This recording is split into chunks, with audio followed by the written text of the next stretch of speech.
Somehow he got even more angry. And if she's cruel, if she goes out of her way to hurt you, you really understand. I lowered my eyes. Then I'll be more careful. I won't make trouble for you. Alessandro's jaw tightened. He was so angry that he actually got dressed. I didn't know what I'd done. I dropped to my knees. He had always been gentle with me. He had never spoken to me like this. Was he getting tired of me? A few days later, Alessandro went out drinking with some of his friends at a private club. He'd always taken me with him before, when he went out with that crowd. This time he didn't. The night turned cold after he left. I worried he'd freeze and grabbed his coat to take to him. I got to the back rooms and stopped just outside the curtain booth. I heard one of his friends tease. Hey, Alexandra.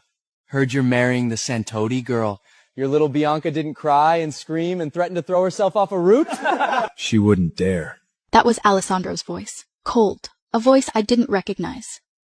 I lifted a corner of the curtain quietly. Beside Alessandro was a beautiful maid curled against him. Her low-cut bodice pressed snugly against his side.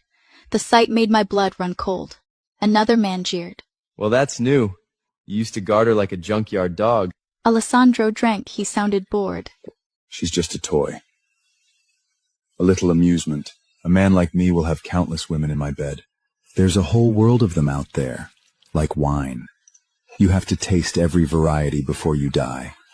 Or what's the point? Someone else, disbelieving. And you say that to her face? Of course not.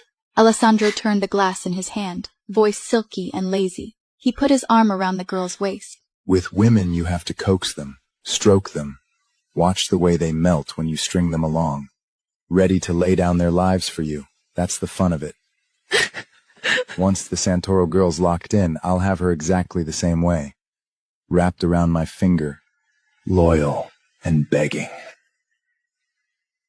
The men around the table howled. Glasses clinked. The whole booth erupted. The coat crushed in my fist. So the love he whispered in my ear was just some trick. A move on a board. I couldn't bring myself to pull back the curtain. I turned and stumbled out, the coat slipping from my fingers somewhere along the way. Alessandro's car was waiting at the front of the club. The driver was there. I should have walked back to the car. Instead, my stomach turned. I turned into a narrow side hall. I bent over and retched. Nothing came up. I'd counted the days, and I was already 2 weeks late. This was a sign of pregnancy, the worst possible time. I looked around. I was in the back street behind the club. Nobody could see me. My debt bondage were folded in my bag. No debt. No service. I was a free woman. I'd never been brave. I was the most careful person I knew. But somehow, in that minute, I decided. I wouldn't be going back to the Moretti estate. I ran out into the rain, around the alley, and flagged down a cab. Take me away from this part of the city, as far as you can. Alessandro finished his last drink and stood to leave.